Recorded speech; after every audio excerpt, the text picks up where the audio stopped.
The idea of cultural appropriation is absolute nonsense. So that's that.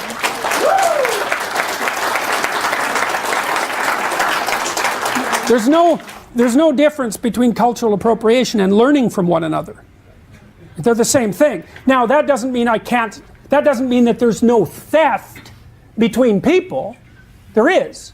You know, and it doesn't mean that just because you encounter someone else's ideas, you have an immediate right to those ideas as if they were your own. But the idea that manifesting in your own behavior some element of another culture, the idea that that's somehow immoral is insane. It's actually one of the bases of peace. You know, one of the things that the various groups of human beings that exist have to offer each other is the tremendous value of their culture.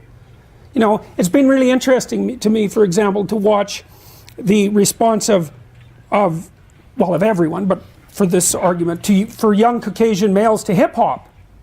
You know, there's an aggressiveness about hip-hop that's really attractive to young Caucasian males, and there's something absurd about the spectacle of the young Caucasian males taking on the persona of inner-city black gang members.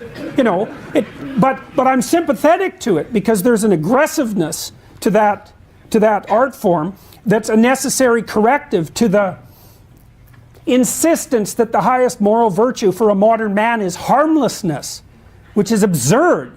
Women don't even like harmless men. They hate them. They like to claw them apart. You know, what women want are dangerous men who are civilized. And they want to help civilize them. Right? That's Beauty and the Beast. So, you know, I'll tell you a funny story, and only engineers could have come up with this, because they're the only ones that have the unparalleled blindness to social convention that would allow them to discover it.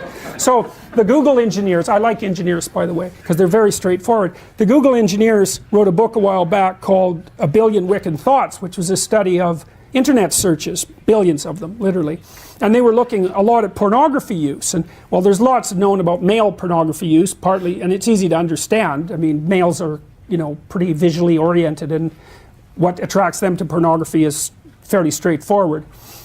You can tell that if you look at graffiti in a men's washroom. You know, it's like 2 circles and a triangle, and the men are absolutely transfixed by it.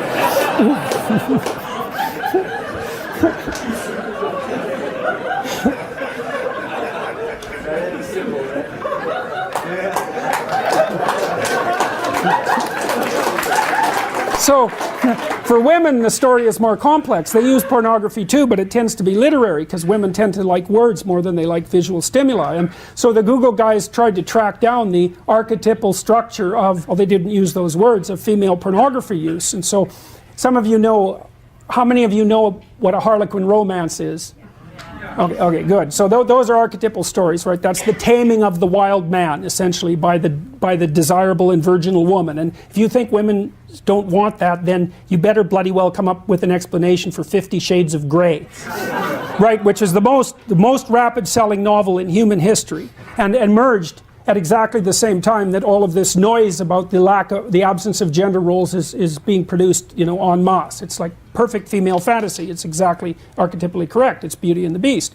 So what the Google guys showed was the structure of Beauty and the Beast, although they didn't use that as a referent, that the female pornographic fantasy was wild guy, you know, somewhat careless about the wants and desires of others, attractive to everyone, therefore high status, tamed by the magic of a single woman and brought into a relationship with her.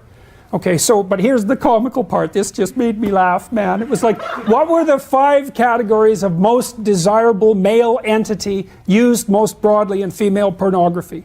Oh, it's so embarrassing. Women, you have to cover your head while I say this. Vampire, werewolf, billionaire, surgeon, and pirate.